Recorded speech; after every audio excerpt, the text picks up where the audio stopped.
What was the worst feedback or request that you got from a client? I definitely get a lot of requests from clients that are like, oh, I will film the video on Monday and then it's due on Sunday. And I'm like, that's great. So then we can start on Monday. And then somehow they only get to send me the footage on Wednesday night, but still expect the video to be done on Friday. And the worst feedback is obviously the one where they provide absolutely no direction as to how to fix it. He would just leave comments like, I hate this. What do you think is going to be the future of video editing agencies? I believe there still will be demand for human input. There will always be place for human creativity. What if your business disappears tomorrow? What are you going to do then? I would probably say, I would try to rebuild from scratch. I would probably just try to get a job and be a full-time team member.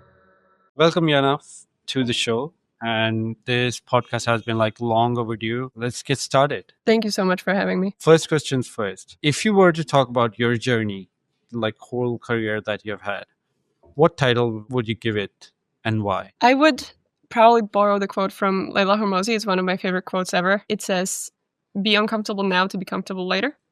So that's how I approach the whole career building once I recognized that this could actually be my career. I have pretty much worked as hard as I could in the first 1, 2, 3 years so that later on, when I want to change my lifestyle a little bit, I can pull back from the work and hopefully have built enough momentum to be able to afford that. So I pretty much just worked ever since I woke up for the day and then until the work was done. And then I went to sleep and then I woke up and then worked all the way until the work was done and then I went to sleep. Or I woke up right before my first call. So those were the days that I actually set an alarm. Otherwise, I just slept because I needed it. And then I just worked as hard as I could. So it was just work and sleep. That's all. Pretty much, yeah. Were you at least sleeping 7 hours a day? On the days that I didn't set an alarm, absolutely. It's very hard to live your life next to that with family and friends and all of that. So you definitely pull back from that a little bit. And there's a lot of understanding that people around you have to give you. I remember this one time when I had to skip a birthday party because it was a long travel there and then the birthday party, obviously, and then a long travel back. And I maybe had a call or I had a deadline or something like that. So I had to skip that. And I remember someone telling me that that's when they actually recognized, okay, so this is something very serious that I'm working on. That's when they understood, oh, so I choose not to do this very fun thing to do work instead because it was a Saturday or something. So there is a time when the people around you actually kind of get on board a little bit and maybe start supporting you more or recognize that, okay, so you're really serious about this. Just out of curiosity, was it someone really close and what were their thoughts? Some people do get hurt. Hey, this is someone really close to me and they're not on my birthday. Were they understanding? It wasn't like they were offended at all. It was just they understood, oh, okay, so this is a thing that you can do. You can work so hard that you say no to fun, that you say no to free time, to relaxing, to all of this, that you actually just choose work instead. So they're like, oh, so she's really working hard. Nice. So I think it was more just the realization of, oh, okay, so this is what she's working on. When you're editing, because you got to be in the zone. It's not like thumbnails that you could be done in 15 minutes or something. No hard feelings for someone who edits thumbnails. But when you're editing, what do you use as fuel? Is it tea? Is it coffee? Is it something else? How you go about it? I love tea. I don't drink coffee too much. I love tea, but I think tea is just more for relaxation in the evening, to wind down before bed or something, or when you're sick. I drink a lot of tea when I'm sick, but I love soda. I love sugary drinks. I love candy, something that brings me that spark of joy when it's really deep in the edit, when you've heard the video 25 times and you're just I really just need a pick-me-up. So right now I have something called a Noda because it's not a soda. It's just sparkling water with a fruit juice. That's my new kind of obsession, if you could call it that.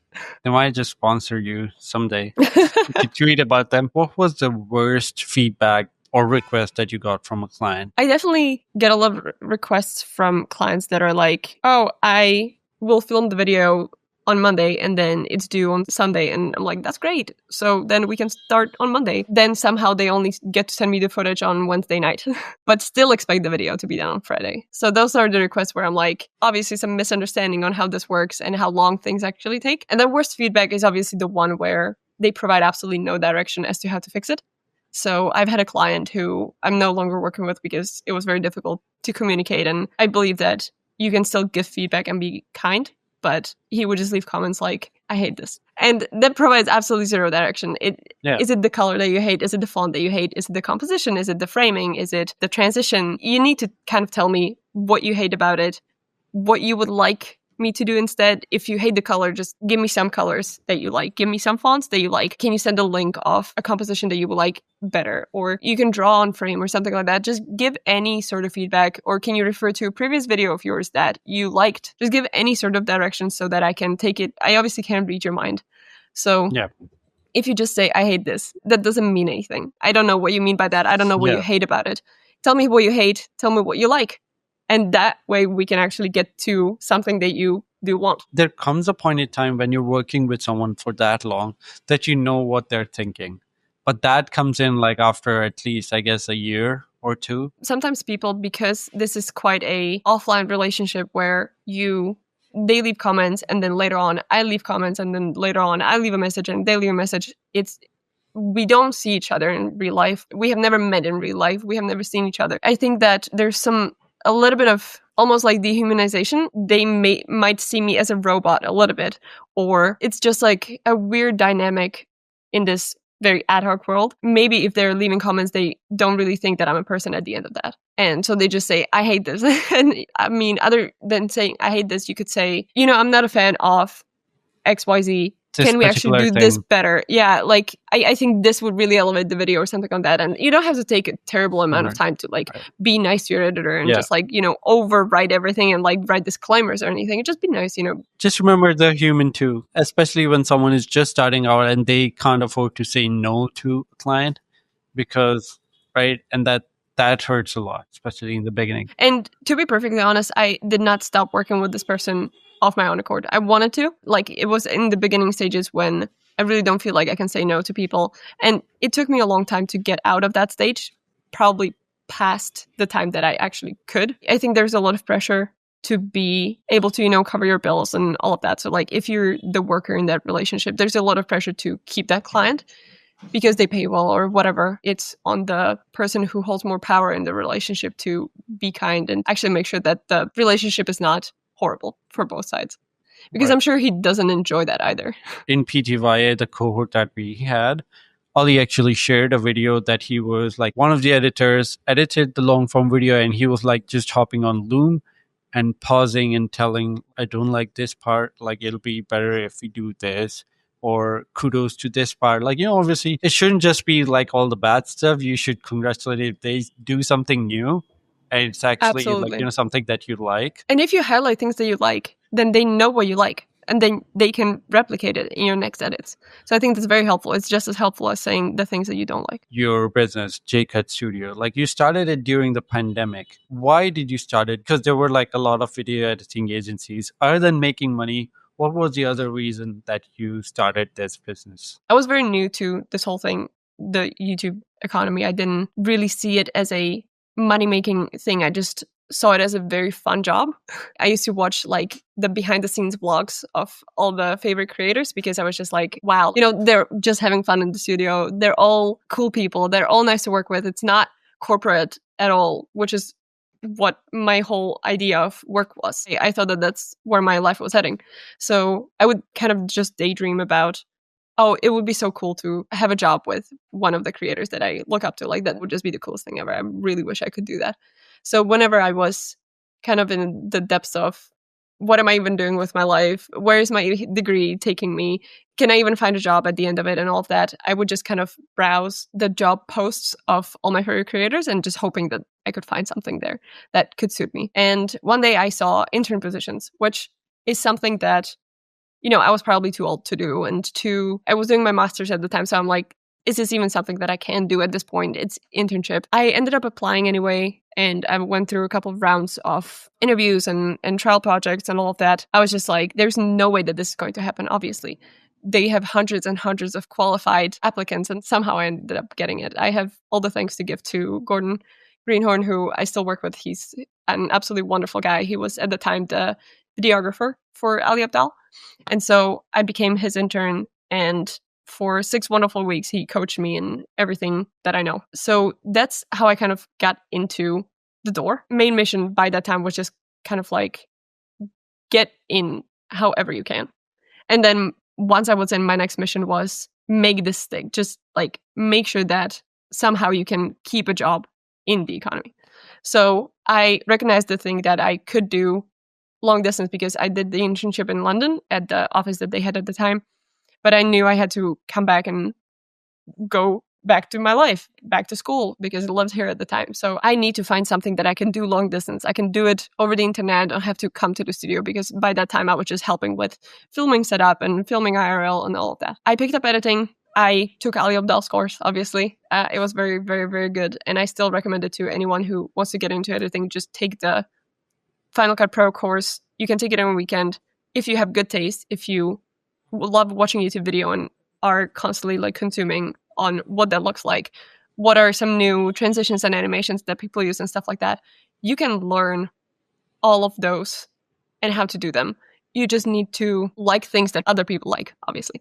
So I took the course and they kept me on as repurposing podcasts into shorts, which is what I was doing for a couple of months. In December of that year, this was a summer internship. So in December of that year, I got my first long form video client. And I was super thrilled. I was like, this is great. This is kind of like a side hustle that Ali keeps talking about. So now I have one. And then I remember in April the next year, I got my second client that I sold myself. The first one was a referral. The second one was also a referral, but I actually like kind of made the sale. I got on the call and I pitched myself and I set a price. And then the person on the other side ended up saying yes. And I was like, okay, so now it's 2 clients. Sure, I thought it was luck and coincidence and all of that, but I'm like, okay, so now 2 is a pattern. Like, maybe this is something more. Maybe this is a business. Maybe something. And at the time, I wasn't working with Gordon anymore at the company in position. So I contacted him. I was like, what can I do with this? Is there a path for this or anything? I still to this day work with him. He's absolutely wonderful coach and mentor and everything. So that's where I kind of recognized this could be something. And I could maybe like build it up to be a business. So I wasn't necessarily looking at, I can make a lot of money here, or, hey, I can build a business and just like cash out. I really saw it as an opportunity to make a life that I thought was fun, make a job that I wouldn't hate. And so I kind of just like created a job for myself, like found a space that I could fit in. I didn't necessarily see like a gap or anything like that. It was more just like, here's something that I can do that people like and that people need. And I think that I had I guess we can call it an unfair advantage almost, because I'm a girl and there's a lot of guys in the space and they have a certain style and they look up to a certain creator.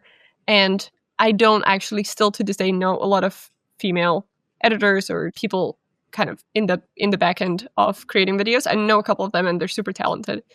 It's just a different style that you have. It's a different eye that you have and different things that you like. So then the female creators who have the style, I found that guys can't necessarily do it as well. So it's the kind of female touch, let's say, that I can put on the videos that really helps me land clients that the guys maybe couldn't. Speaking of creators, like my favorite female creator is Sarah Dietschy. Oh, I love her. Yeah, she's amazing. Unfortunately, she only works in, I want to say DaVinci, and I don't know DaVinci. She was recently looking for an editor, and I really would have jumped on it if I didn't have to learn a whole new thing for it, which I just can't with a baby right now. So I believe you worked in hospitality in the beginning, right? Yes. Like for a little bit. Was there any skill that was unexpectedly really helpful when you were working with Ali Abdaal that came from the hospitality gig that you had? I've only previously worked in hospitality in kind of like, being a waitress or a dishwasher or something like that. So it wasn't necessarily something that I could borrow from too much. There's obviously, catering to the customer as best as you can all the time. So customer is always right and all of that. That is obviously very helpful. But I think maybe the hospitality nature that I have from just my culture helps a lot. So I'm from Slovakia and we're very hospitable country. We will give you our bed if you come to stay at our house, and we will take the couch. Or as soon as you take your shoes off, you have some sort of food in one hand and a beverage in the other. You didn't even sit down yet. We always have food on the table. We love to be social and just meet up and be together. So I think that helps a lot. When I was doing the internship, I could say I was the first one in the office. I wasn't. The head manager, Angus, he ran to the office and he's a super early bird. So he was always the first one. But I was always trying to be the first one there from everyone else. I was always trying to be the last one to leave. and just do as much as I could. I used to just like clean up the office at the end of the day. I used to rearrange the books by color or something like that to make a nicer backdrop or something like that. Yeah. So I always tried to just go above and beyond as much as I could. I think that really helped. And then now that I was actually building a business, so this year I read the book Unreasonable Hospitality by Will Idar. I definitely mispronounced that name. He was the general manager of a lot of Michelin star restaurants, and he worked himself up there from being an actual intern in the kitchen or a waiter or something like that. It is such an inspiring book without actually having to go to one of these restaurants. You can clearly see how much you can actually do, because people give a lot of service, but then don't think twice about like how far could I push this or how good this could actually be. And in these restaurants, if you watch videos on YouTube with people like going there, if you leave the table within 30 seconds, 1 minute, someone will come to your table and fold your napkin. It's such a small thing, but when you come back and you see it, it really does something to you in your brain. It's like, wow, this person really cares about me. This person really loves that I'm here. It's like you've made their day just by engaging with their service almost. So I think that there's a lot of inspiration being taken from the hospitality industry to like any service-based business. Speaking of that, I have another example that's like pretty close to it. I mean, so there's this podcast by Reid Hoffman called Masters of Scale.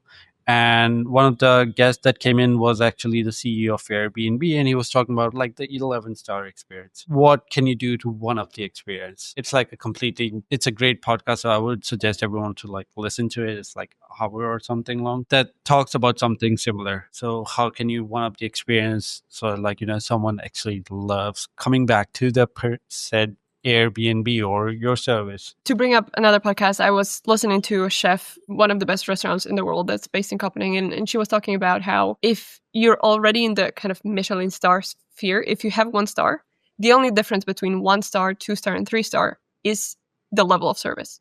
It's not the food anymore. You have perfected the food, but it's the amount of service that you give the customer. It's the level of service. It's how welcome the customer feels, how incredible their experience is.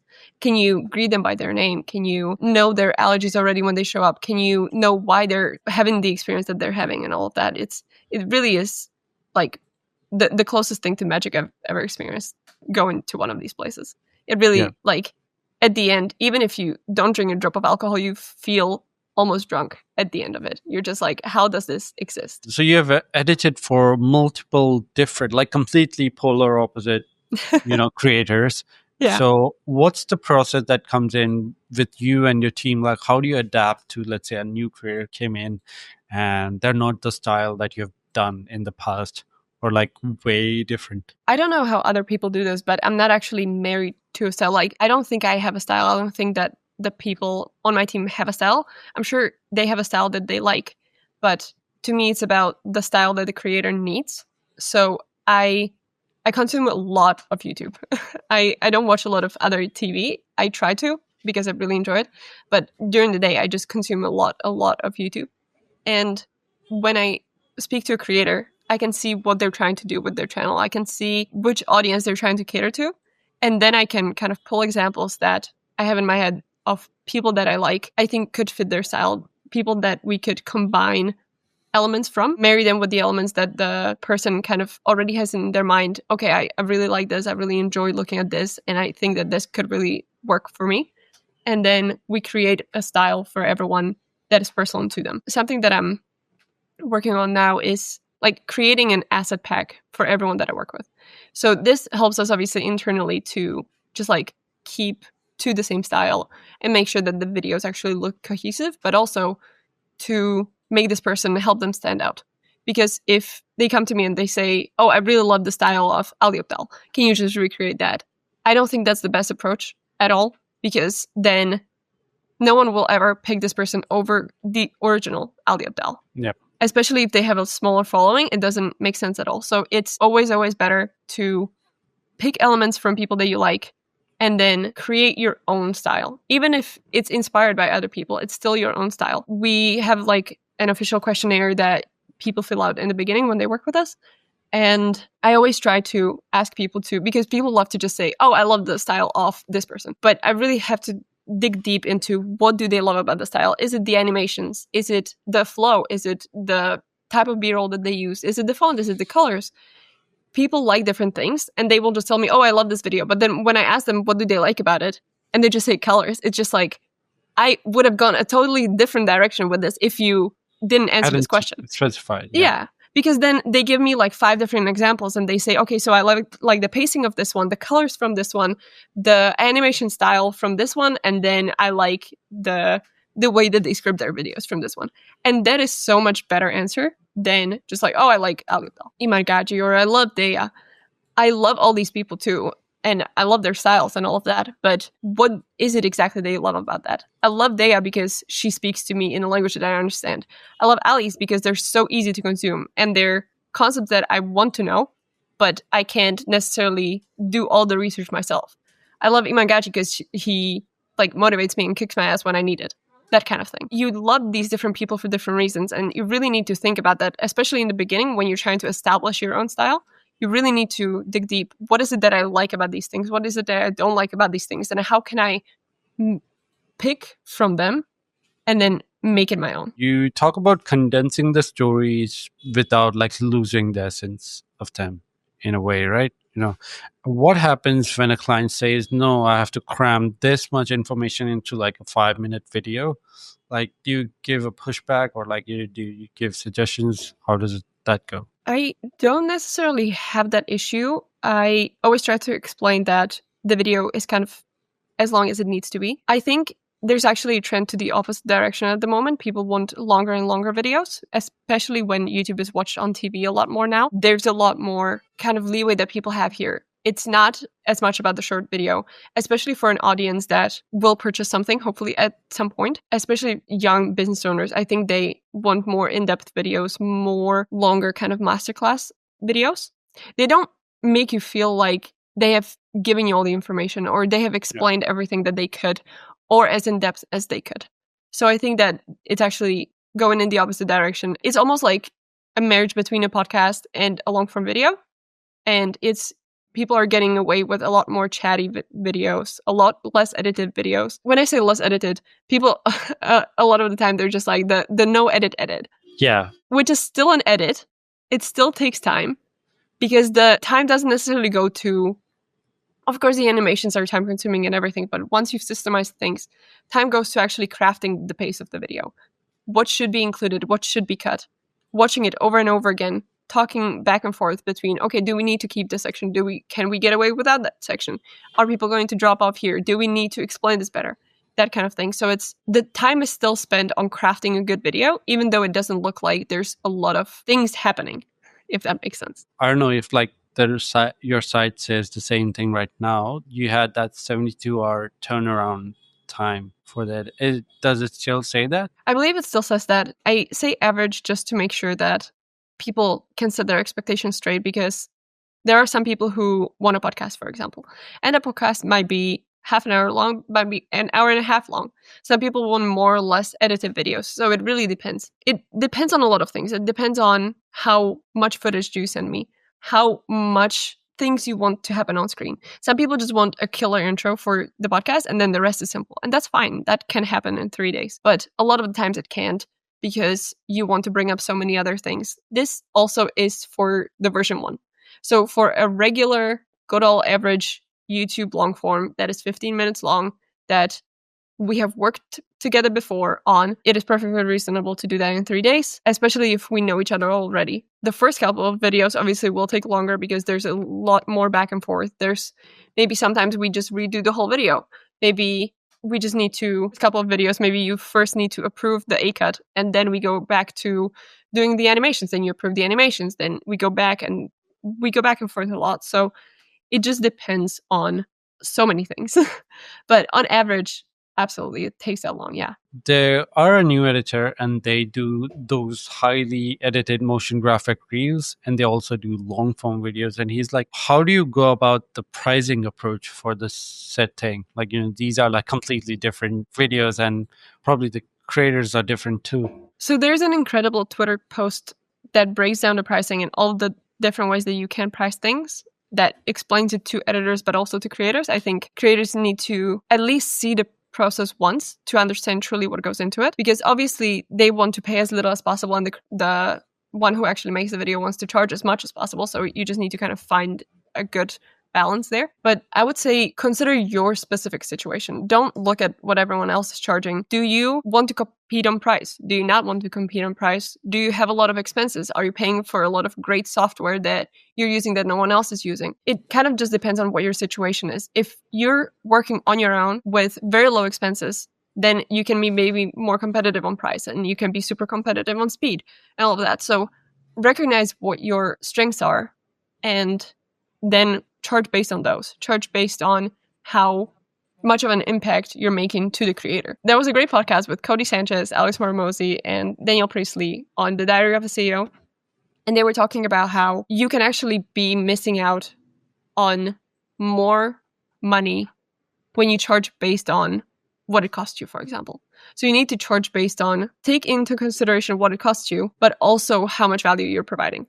Because if you're making a video to a 1 million sub creator, that's going to make them $50,000 because of the sponsor, because of the tight turnaround and all of that, and you're going back and forth with the sponsor, and it actually is like a lot more stress on you and on them, then I think you should be paid more for that stress. You should be paid more for the willingness to work on a weekend, for example. You really need to consider what your priorities are. And if you're in the very beginning, competing on price is fine. You don't have to come in guns blazing and just like, oh, I'm the best and I'm going to charge $1,000 per video, because you probably can't. Work your way up. It really just depends on what your priorities are and then what you can afford. Let's say you have like a sound effect in mind, but you don't know what it's called. So how do you find it? That's a great question. You just Google the most random things ever. I think there's a radio show like this where they just play a random sound and people have to guess what it is. I think even if it's not the same sound, if you think about the sound effect works for movies. From a director's POV, let's say you want a sound of like bone cracking. You obviously don't want someone to crack their bones,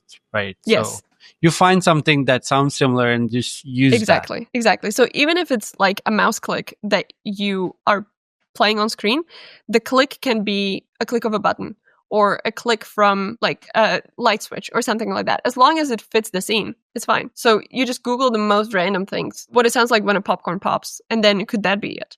Or just anything that comes to mind that sounds similar, and then you just listen to a bunch of them.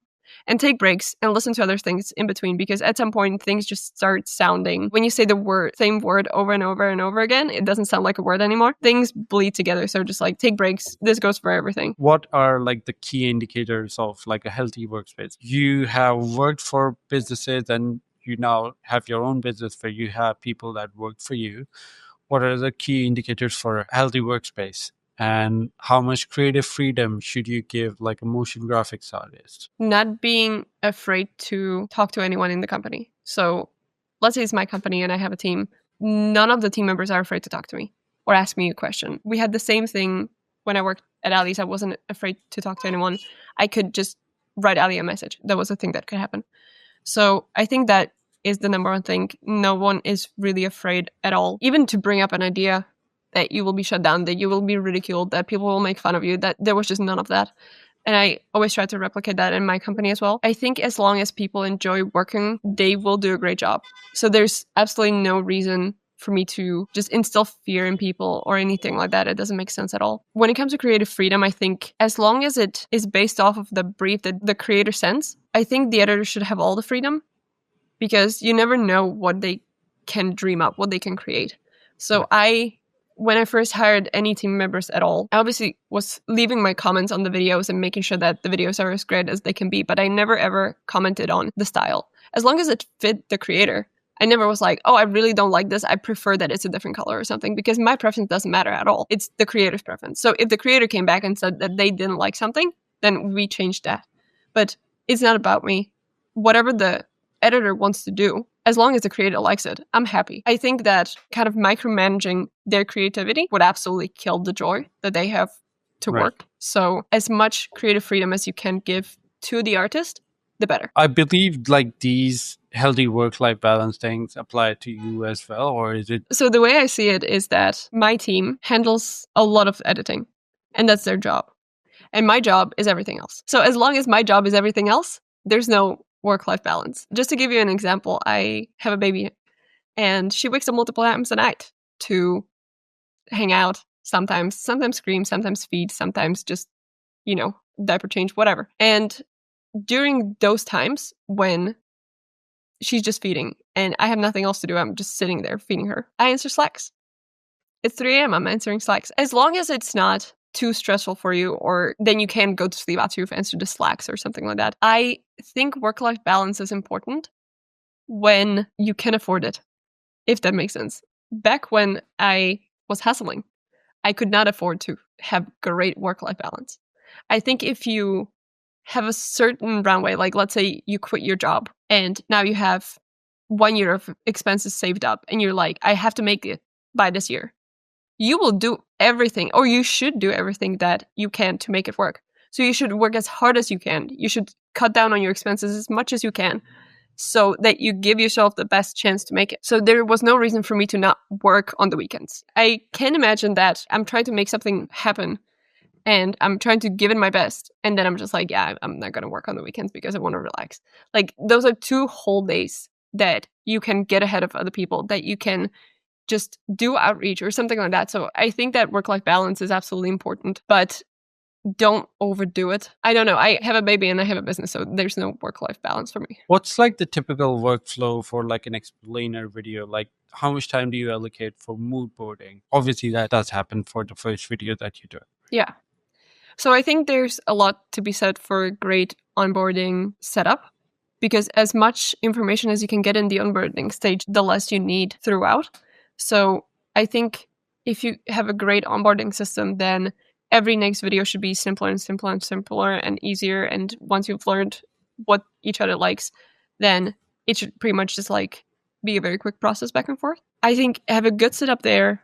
And then, so I think the first couple of videos really teach you the style that the person is looking for. We have a good form that they fill out that lets us know as much about their style as we can implement. And then we try to create the assets ahead of time. So even sell this on the side as like a one-off thing.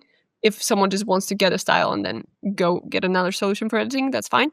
But basically just creating a brief for this person, creating a couple of assets that are in the style that they want. It doesn't have to be like a whole storyboard for every video. It doesn't have to be like a whole thing, a whole Pinterest board or something. It's very helpful if it is, but you can keep it simple. I encourage people to maybe use Pinterest or YouTube to their advantage as a creator. Maybe have a playlist on YouTube for hooks, scripts, style, animations, whatever things that you want.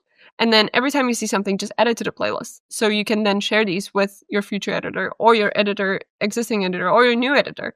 And then they can see, okay, so these are the videos that they like. These are the styles that they like. These are the hooks that they like. These are the animations that they like. And they can easily replicate that for you then. Do you think there are some pointers that you could give someone for the same, or? I can give some advice for getting clients in general, I would say. I don't know about international clients specifically because I think clients are just clients. The process is different for clients that are in person. I wouldn't know. My partner would be better to ask about that. He's a like local salesman in the country and he drives around and just talks to everyone. I think reaching out to people in a personal way helps a lot. So if you put some effort into your reach out, if you find a good channel to reach out to them through, I would look on their YouTube channel or Instagram or something wherever you think that they hang out the most, that you will actually get an answer. Maybe if it's a bigger creator, maybe you can reach out to a team member. Probably LinkedIn is great. And just make the message as personal as you can. Provide some sort of value. If it's a trial edit that you did for them, or maybe like a PDF with a mood board or something more personal, something doesn't tell them that, doesn't just say, hey dude, or something like that. Yeah. Use their name, find their name, just put the effort in. Sometimes it takes 5 to 10 minutes to find someone's name. Although that is something that I have an issue with. I think everyone should be using their name on the internet. I think it makes it more personal. I think people don't really get attached to brands, and not that you want everyone attached to you, obviously, but I think it's way more personal. I think people trust you more if you use your name and your face. So I would encourage people to do that. And then find people's names, use them in the message, write something nice, be nice, write a kind message. And then if you don't get an answer, maybe follow up once or twice and then leave them alone if they don't answer. Move on. There's a bunch of people out there. Don't sweat it if you don't get an answer. People are busy, especially bigger creators. They don't maybe never even see your message. Maybe you will get a chance in a couple of years. So the question is, how does one stand out when it's like such a competitive space, let's say video editing, right? Going back on what I said earlier, maybe having your own style helps here a little bit if you just want to do some sort of show off project. So like these are not something that you have done for other people. These you have only done for yourself, and then you post them publicly. And then you say, hey, I've made this for this person. Would anyone like something like this? Or like, what do you think about this? Or something like that, where you can practice in public, if that makes sense. So you can stand out that way where you have a unique style of your own, and then maybe people want that. You can always stand out by working with as much of a niche as possible. So there's YouTuber Dea. Dea has a very specific style. She loves the style of kind of making it look like a screen with icons on screen, and the icons are called like the chapters of the video and stuff like that. It's very paper, like planary. There's a lot of stickers, memes, and stuff like that. It's very cozy, wholesome, and I think that finding a style that you like to do with someone who has that style is a perfect match. So maybe just kind of look at people's styles, find the ones that you like the best, recreate them, make them an edit, and then see if that helps you stand out. If you have like a specific style that you can adapt to a couple more people that have the same aesthetic, I think that helps a lot. This is it when client's budget is like $500 Oh, that's just for hilarious. you is like $8 for editing. That's So perfect. I when love they that. say it like that, the budget Yeah, I is see so many $8. tweets like that when people are like, yeah, I want an edit. I pay 50 for a long form YouTube video. And also I wanted to look like Imangaji. And I was like, how do people think this? I actually had a whole series going on with myself on Twitter where whenever I saw anything outrageous like that on YouTube jobs, I just posted about it. And I was like, this is why you can't find a video editor, because you're extremely unreasonable. Like, look at the industry a little bit. Look at the market. Look at what's happening. And even out of seriousness, like if you have such a low budget, don't get an editor, like edit it yourself. Yeah, or just, expect an edit that is, or like be reasonable with your expectations or with your requirements. I think you can expect the editor to care a lot if you don't pay them a lot. Yeah, obviously, like you get what you pay for. You cannot expect to go on like an F1 track with like a Ford Focus. That could be an example. Yeah. Now this is one when you open After Effects and suddenly it feels like you're in World War keyframes. Okay, that personally has happened to one of the editors, like, who was building everything from scratch. And this is what his After Effects looked like. And his PC was turning off. That is truly awful. Have you had like similar experience, or like someone in your team had this experience? Yes, someone in my team, he is the absolute master at animations. So much so that he doesn't really like working in Premiere too much. So he just fully edits in After Effects, and that takes absolutely forever. So it is kind of like a win-lose. Like, he's incredible with After Effects because he works in it all the time, but he works in it all the time. That is like a detriment to how efficient he can be. I don't know if you go on vacations or not. So this might be like more closer to you when you're on vacation and then you receive edit changes and then you have to hop on a call. Yeah, I think this was going on in the pandemic a lot, where people were supposed to work from home, but they actually weren't. And maybe not in pandemic, but it was after when the restrictions lifted, but people still were working from home, but were going all around. Do you agree with this one? Where editor's timeline is 10% planning, editing Absolutely. 10%, and searching for the one perfect sound effect. 100%. I used to spend a bunch of my time just watching YouTube videos, like pausing the edit to watch YouTube videos, because sometimes I didn't know what to do with the next section. So I went to videos that I watched before that I liked. And I was like, maybe something will inspire me. And then I just end up watching YouTube for a while. And then I have to get back to the edit. That sometimes can actually help, like walking away from the edit and coming back to it. With fresh eyes, it really helps a lot. Okay, now this one. And this is basically a girl screaming, where I'll just translate it for you. Does it say something like, can we just change the music or something like that? Yeah, just slight change, and they just like ask to do like basically the whole video. Yeah. Very, very classic. I mean, this might be something that you could relate to. These memes are going on, right? Believe it or not, I have seen this happen before in real life. Not someone sentenced to prison, but someone actually breaking their screen because they were frustrated with the creation. And like, they just couldn't get what they had in their head. They couldn't get it done in the program, and they just like smashed the screen. It was crazy. This was the other way around though. This was the editor just being frustrated that the client was asking for 20 revisions. 20 is not a crazy number. I don't know What? what other people will say about this, but 20 comments on a video is not a crazy number at No, all. 20 I've- revisions. Oh, 20 rounds. Oh, yeah. Oh, No, that is awful. Wow. If you have to get to round 20, something is wrong in your process yeah. somewhere. I think the most I have done was 17, but it was because I was contracted through an agency, through a studio, and then the hosts were 7 or 8 people giving comments at different times. So some people said, "Oh, we like this," and then we've done those things in the edit. Then the next person commented was like, "Yeah, I don't like this. Can we change it back?" And then we changed it back. And then a new person was like, "Oh, actually, can we do this?" And it was the first thing that we did. And I was like, "You guys need to talk to each other first." And then we talk to the editor because it's just like, it doesn't make sense at all. And then everyone's time is being wasted. Was there a game? I don't know if there was a game in Slovakia where, like, there people sit around and they whisper Oh, a something. telephone, yeah. It's kind of like that.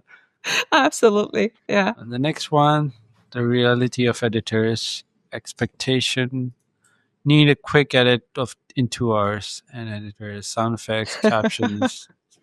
This reminds me of the trend that's going on social media now, where it's like, "Oh, I'm the owner of the company, and I think we're going to have this done in 6 hours. Oh, and I'm the social media, and I'm the person actually doing it, and it's going to take about 6 weeks." The creative process. This is awesome. This is tricky. This I suck. This might be okay. So I have seen this multiple times. Every edit. Absolutely. Especially the "I suck." Yeah. It hurts the most. Yeah.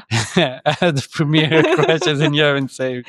This is why Final Cut is so much better. It auto-saves. I really wish that was the industry standard. Yeah, they just don't update it enough because it's a one-time purchase. You even have to wait for exporting. Yeah, the export times are absolutely wild. I mean, given that you only worked with the clients that are not local, this would never happen to you. No, it feels like it, for sure. And this has happened to multiple people. Heartbreaking. Yeah, I really don't know why Premiere is like this. It's still used by the majority of the editors, so CapCut editors. So there's also edits by Instagram. Do you believe people that are editing with those tools are actually an editor? Oh, sure. Like, if you're getting good work done, it doesn't really matter what software you're using. I'm not a software snob for sure. You do need to be getting good work done. I think it depends on that. So, for example, I don't like using Premiere as much because I think it just has too many complicated things for me, for what I need. But there are people who do need them.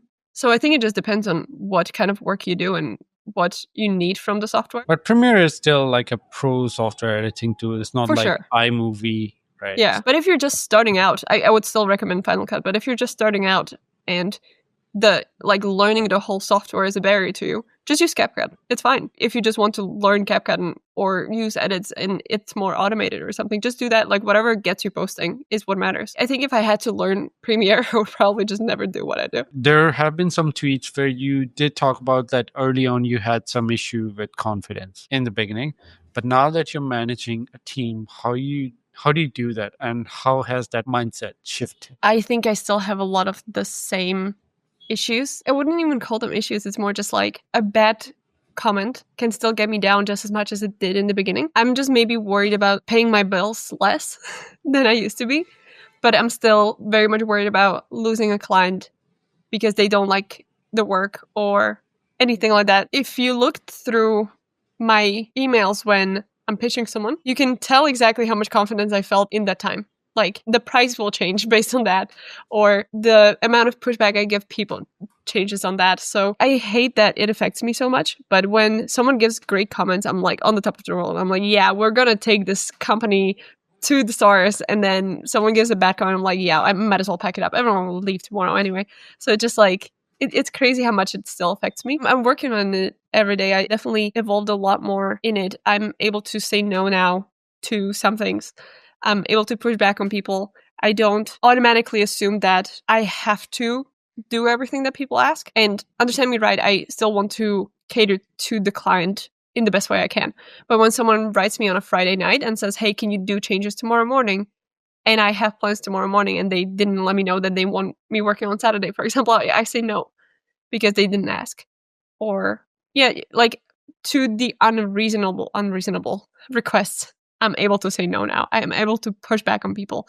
Or if they say on Friday afternoon, for example, someone says, oh, I reviewed the edit. My mind doesn't immediately go to, oh, so I have to go fix it now and send it back. I don't. So I message back, yeah, it will be with your first thing Monday morning, and they're like, great. And my first thought would be to go work on it now, but they're like not expecting that. So sometimes it's my own mind that tricks me. Some people that own like $15 million a year software business, right? What if your business disappears tomorrow? What are you gonna do then? Are you gonna do the same business, or are you gonna like pivot or do something else? It is such a strange time in my life that you asked me this, because I would probably say, I would try to rebuild from scratch. I would probably just try to get a job, not necessarily an internship anymore. I probably could just get a job with someone and be a full-time team member, learn from something they do, and maybe try something else, just because I've done this already. And I don't know if I would still have the experience in my head, even though it would disappear, like the business would disappear. But I would probably try to maybe just like help a very small number of creators to just grow. I think that would be very fun if I didn't have my family. But now my answer would be a little bit different now that I have a baby. I honestly would probably just take a couple of years and just have babies. As weird as it sounds, I find the experience of having a baby the most wonderful thing ever. And I think that I would just do that, and then I would maybe get back to it. Maybe I would work a little bit more locally. Maybe I would do something creative more in person, more actually in real life with my hands. But I don't know. I think it's the kind of thing that I would have to experience and then see how I feel about it. I can't guess it like this without actually having lived it. Maybe it would not be enough, and I would still want to like connect with people over the internet and just like help people grow crazy numbers. Maybe. I don't know. But this is the first thing that came to mind. I actually would probably not work. If I could afford it, of course. I believe that you can kind of make that work if you want to. What would be the key lessons that you have learned from JCut Studio or your business, or something that are like not just for like the creator economy or video editing, right? It's definitely harder work than I ever imagined it to be, but it is surprisingly easy to do.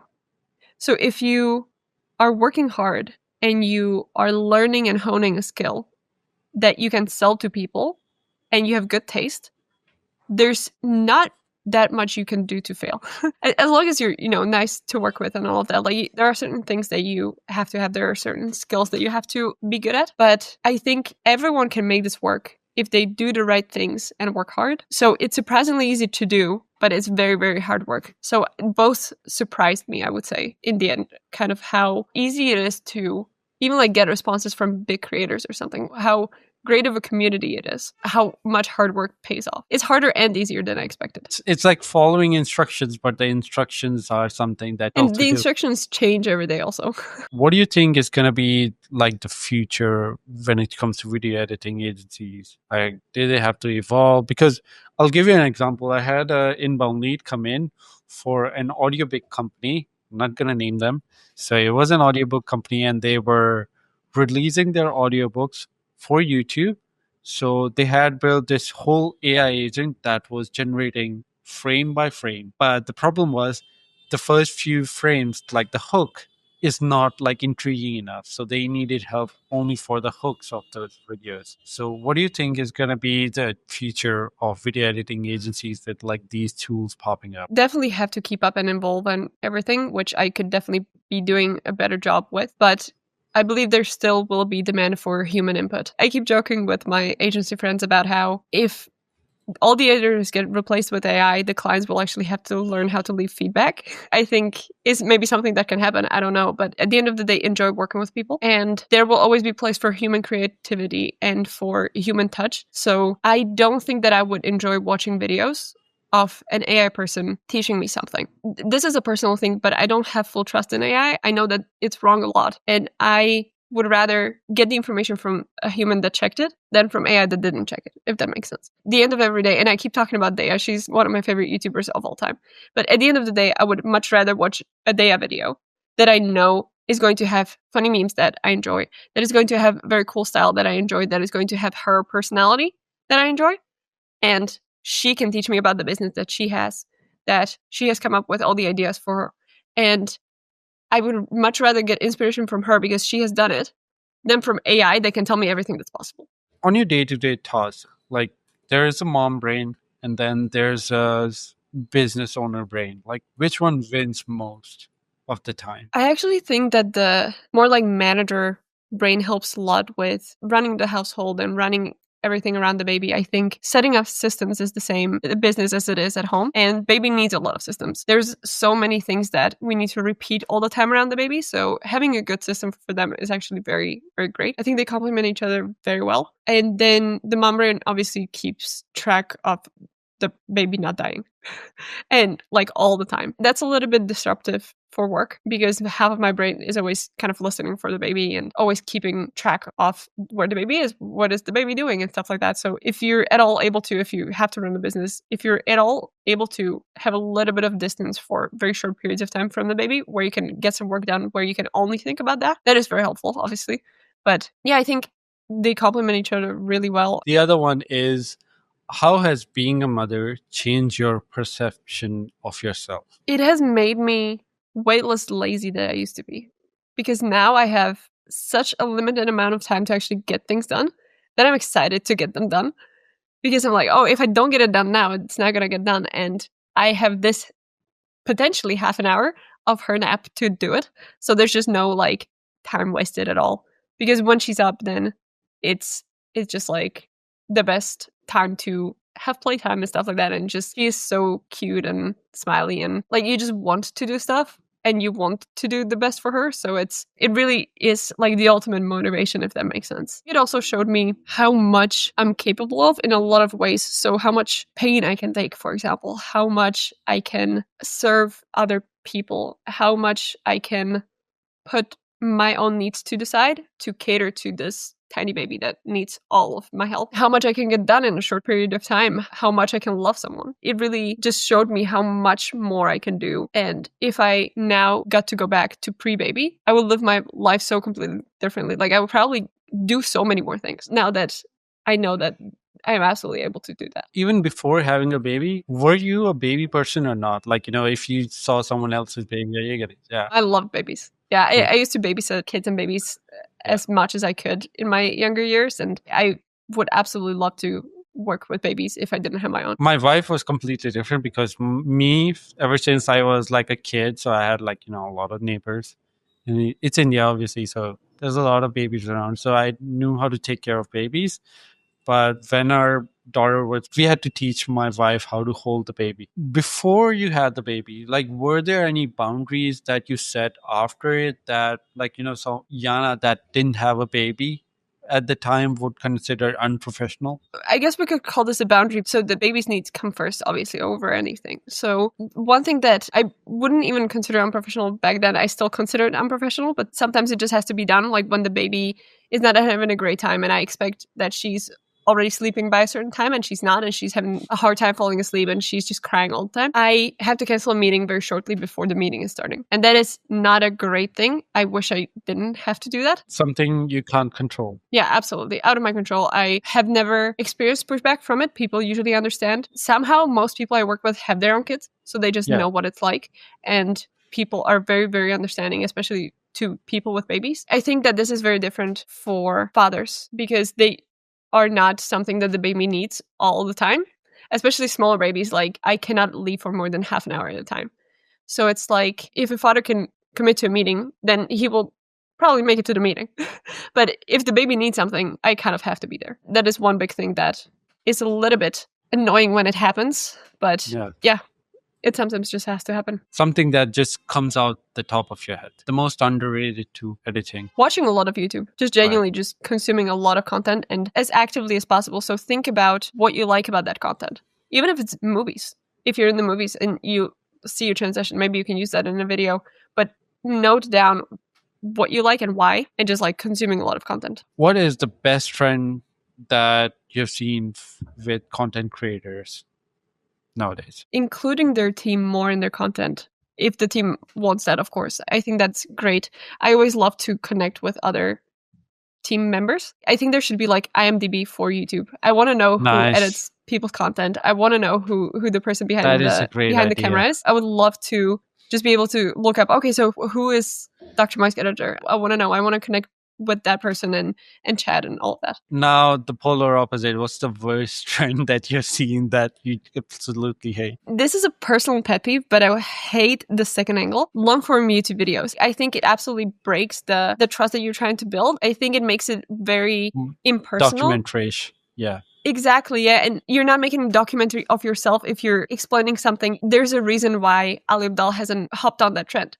It doesn't make sense. He is talking to one person through the camera. He's talking to you. And when you're watching the video, cutting to the second angle is just like... Yeah, you're talking to someone and then suddenly you're like moving to that side, but why? And they're not looking at you. It's so strange. I think it makes sense for maybe like huge creators with huge studios that you know they have huge studios, like Leila Ali Hormozi, like people you know obviously have teams, obviously have people flying to like record them and all of that.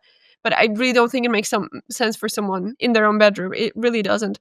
And don't invest in that second camera. Invest in an editor. Invest in better lighting. Invest in anything else.